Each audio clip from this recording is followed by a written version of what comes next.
Hello everyone and welcome back to another video. I really do hope you're all keeping fit and well. We are still on lockdown here. This is coming towards the end of May now.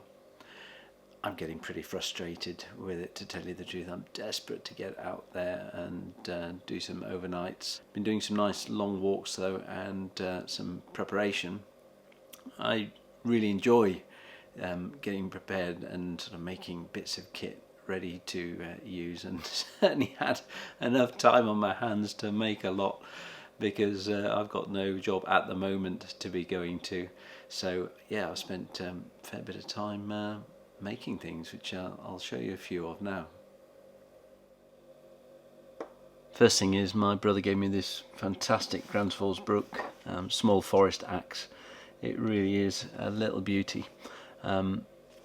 Very pleased with the blade cover it's got on it. Also got the logo, but I made a leather overswing collar for it, which has turned out nicely, good fit.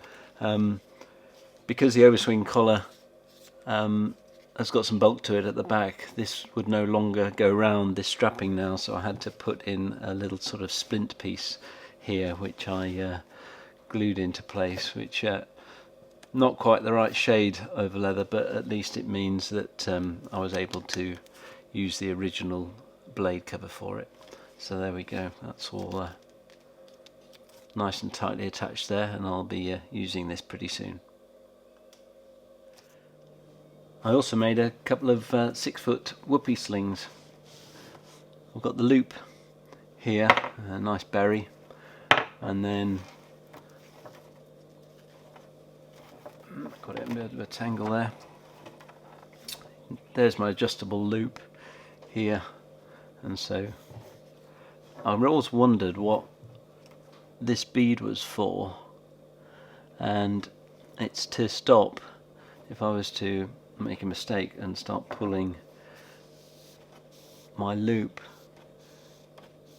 back in and pulled it too far. Then if it didn't have the bead on, then I would never get that piece of am steel back, and the bead there just stops it disappearing into the berry. So my daughter's bracelet making kit proved invaluable there. On the end with the fixed loop, I've got a twisted shackle, blatantly stolen from good old Simon, a bloke in the woods, his idea, and from that we'll go onto a continuous loop that I've made a couple of as well, which will be onto the end of the gather for my hammock. So that's my whoopee sling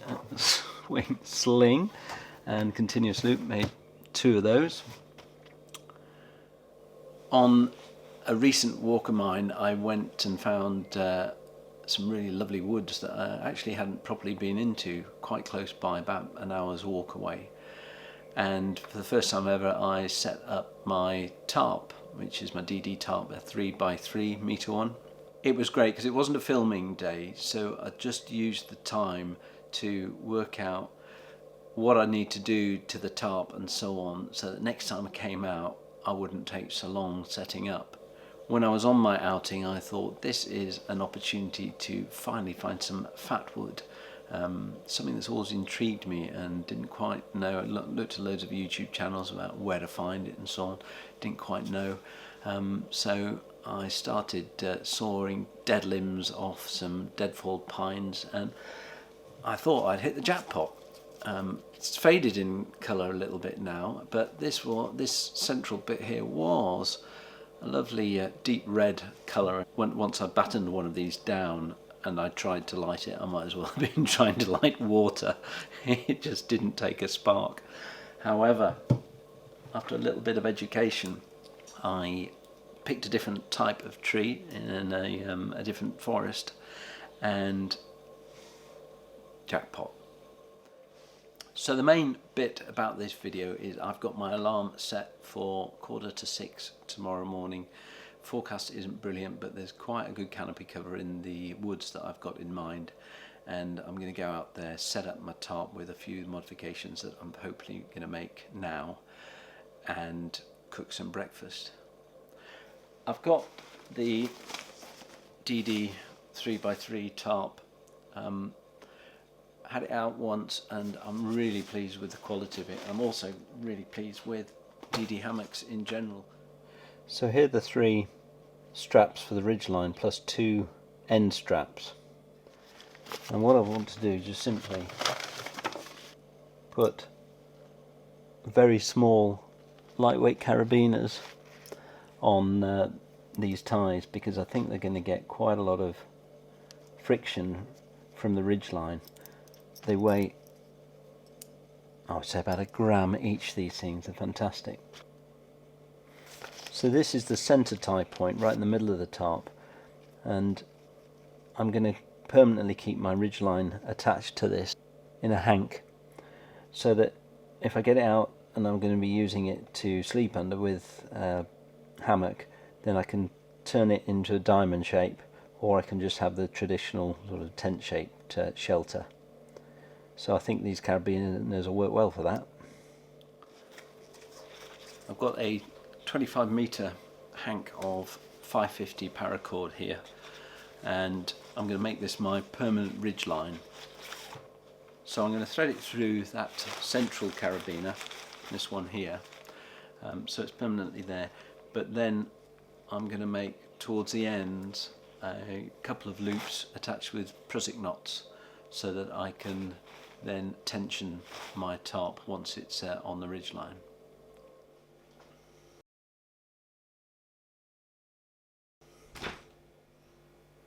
So if that was as clear as mud trying to explain it, this end of the ridge line here will go around the tree. I've got a loop here with a prusik knot, and the end of my tarp I'll just thread through with a stick, and then I can tighten it and tension the tarp with the prusik knot like that. So it's quite difficult to explain from the confines of a garage where I'm filming at the moment, but in a nutshell, I basically want to have my tarp out of its cover and ready to use by having the ridgeline semi-installed, and also those carabiners ready just to clip it on so I can have any shape I want.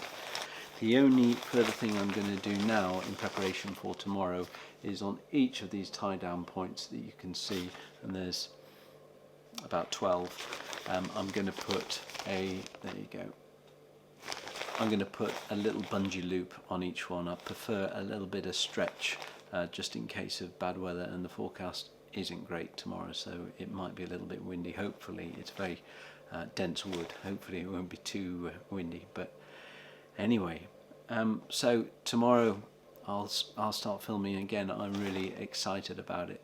I'm going to get up nice and early. I'll take my drone with me just in case we get a decent morning, do some filming, set up my camp, and cook up some nice breakfast.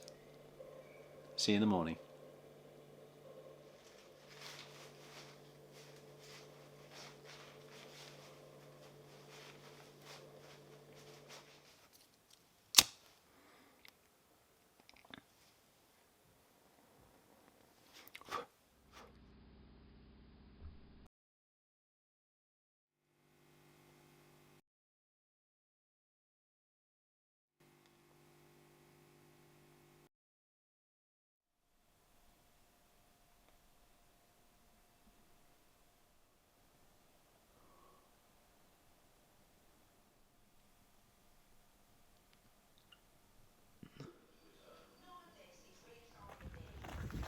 Morning. Well, I thought I'd start with a bit, just using my phone because it's pretty miserable, very windy, and I don't want to get my aging SLR too wet. I think it'll be better when I get in the woods. I hope the wind noise isn't too bad. I'll hopefully get a better setup when it's a bit drier, but it's very stormy, but it'll give me a good chance to use the tarp as a bit of protection. Amongst the quite heavy rainstorms, it's pretty nice. But I've got this quite aging SLR that I'm filming with, and I don't want to get it wet. It's been through a lot, so I'll just get on my way. I'll probably film once in the protection of the wood canopy.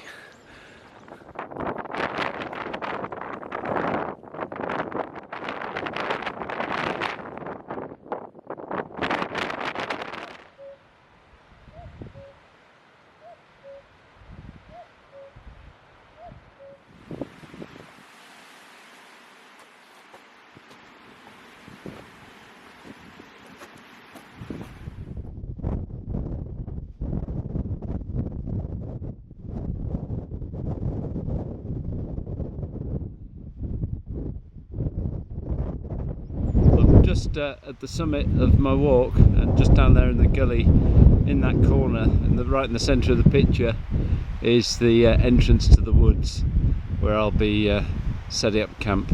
Hopefully it'll be a lot more sheltered in there. But it's a huge wood, it extends right down.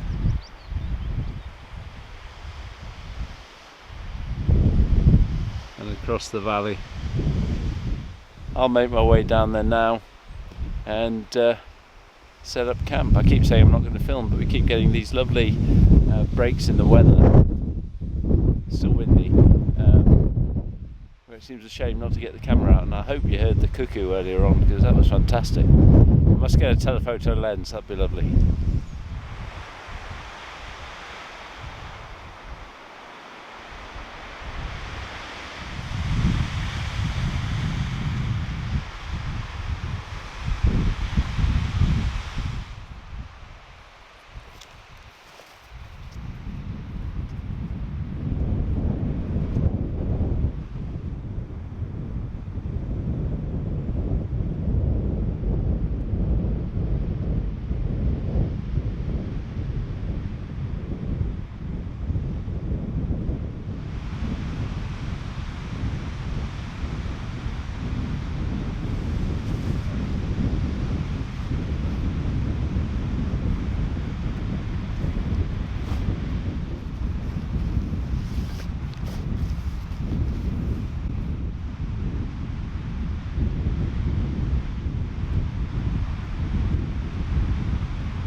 Well, I've had more pleasant time setting up camp.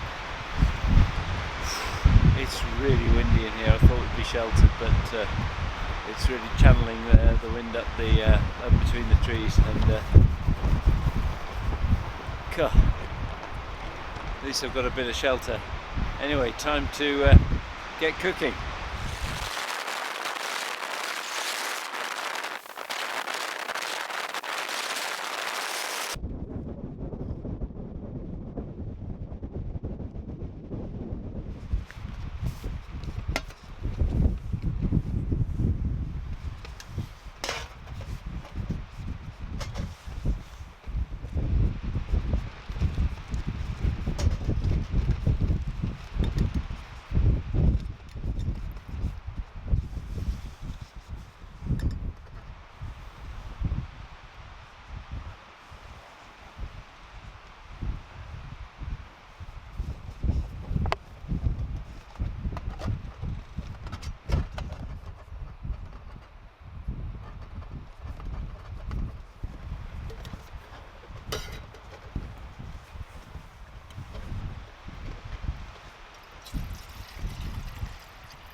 Well, I've never looked forward to a coffee more.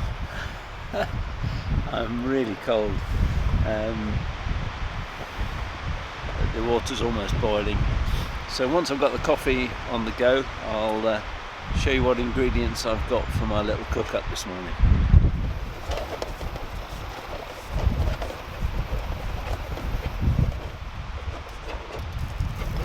That cup I made earlier on is just not quite big enough, so I thought I'd use my original.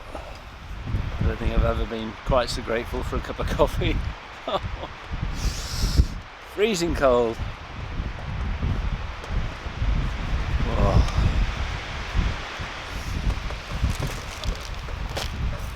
I've got some peeled cubed potatoes, some salt,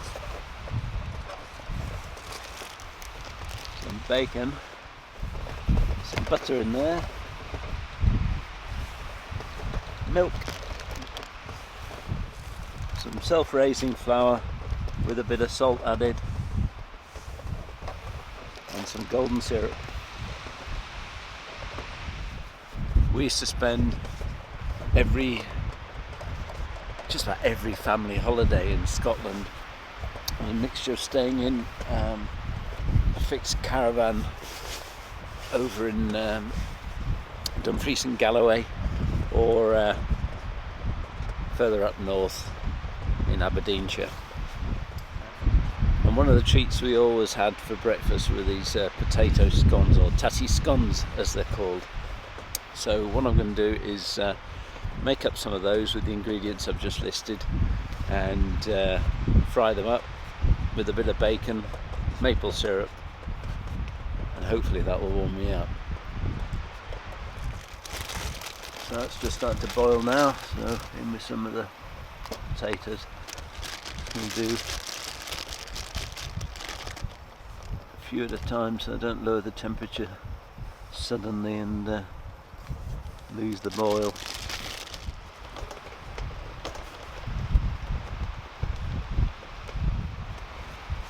I've checked them with a fork so they seem okay. I'll take those off. Save a bit of fuel. What a shot.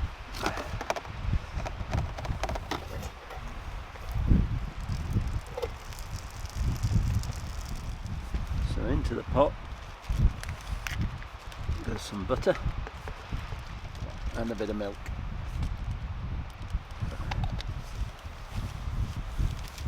Get that mashed up. Oops. Very quickly cream up. And that's the sort of consistency you want. There we go. My hands are so cold, I don't know how to get this open. Now we just get a sprinkling of self-raising flour, about that much. Roll that in.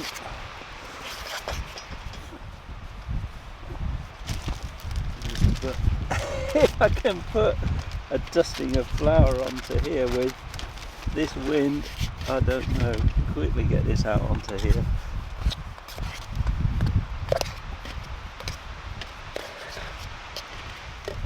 Another dusting of flour, and you just make this into,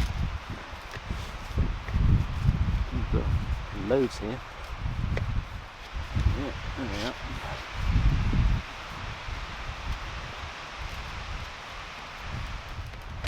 I'll pat it out when it's on the frying pan, but there you go. It needs to be about half an inch thick. I've been so worried about this is the last bit of fuel, which should be just enough because the rest doesn't actually take that much cooking.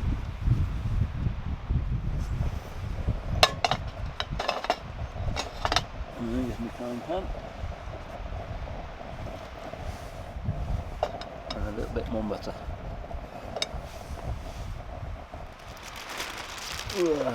Bacon first. Takes a little bit longer.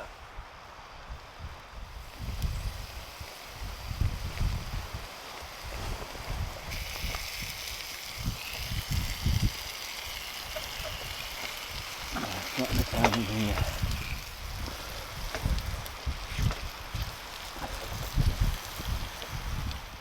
Well, I've had a bit of a nightmare. Just turned it over. Everything's just about cooked and I've run out of fuel.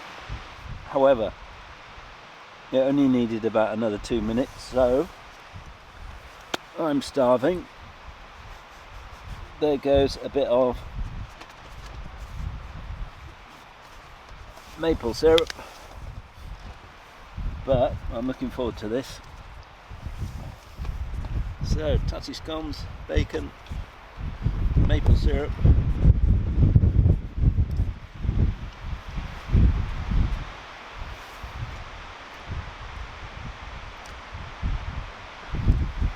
That is what I need. Which, ideally the tatty scone, potato scone, whatever you want to call it, needs to be cooked till crispy on both sides. But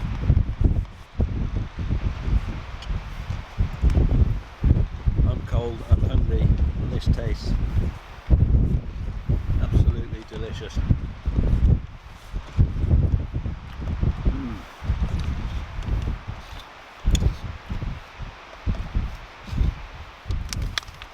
So it's all a learning experience. It's made me think how I'm going to put the tarp up in windy conditions. It's been absolutely fine, but I think I'd move it all across so that the in-to-wind part of the tarp I could guide down right down to the floor, because there's a lot of wind still coming up through it. And I bring more fuel with me for the stove.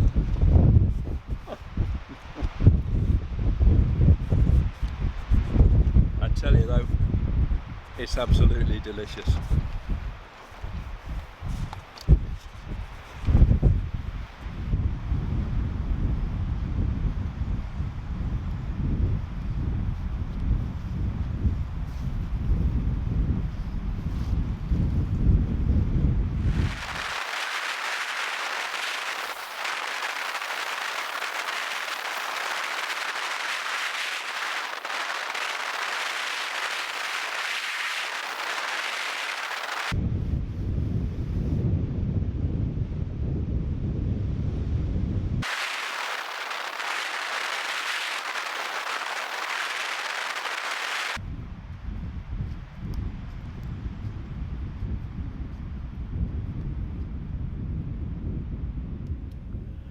Phew.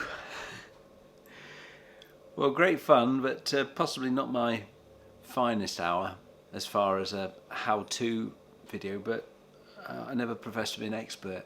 It's all a learning process. These was the carabiners I used to tension the sort of apex of the tarp. So lesson learned from that is that on each end of my tarp, I'm going to have a more load-bearing carabiner to withstand the strain. Obviously this couldn't. The other thing I was going to say is, idiot, ran out of fuel. I needed 5 more minutes cooking time, just 5 more minutes, which should have crisped up nicely that tatty scone. Bacon was alright, and it was delicious because I was starving hungry. I think the lesson learned with Trangia style cookers is that if you're going to use them in a wind, no matter how much I was protecting it, then there's an awful lot of wasted flame because of the wind, and therefore it's using fuel at a much faster rate than I'm used to. But it was good fun. So, as I said, still lots to learn. I hope you enjoyed the video. No expert yet, and thanks very much for tuning in. Subscribe if you like the channel, and I look forward to seeing you again. I'm just going to go and do a bit of dog training. I want you to go over there. I want you to do 3 anti-clockwise circles and then do a poo. Is that okay? Off you go.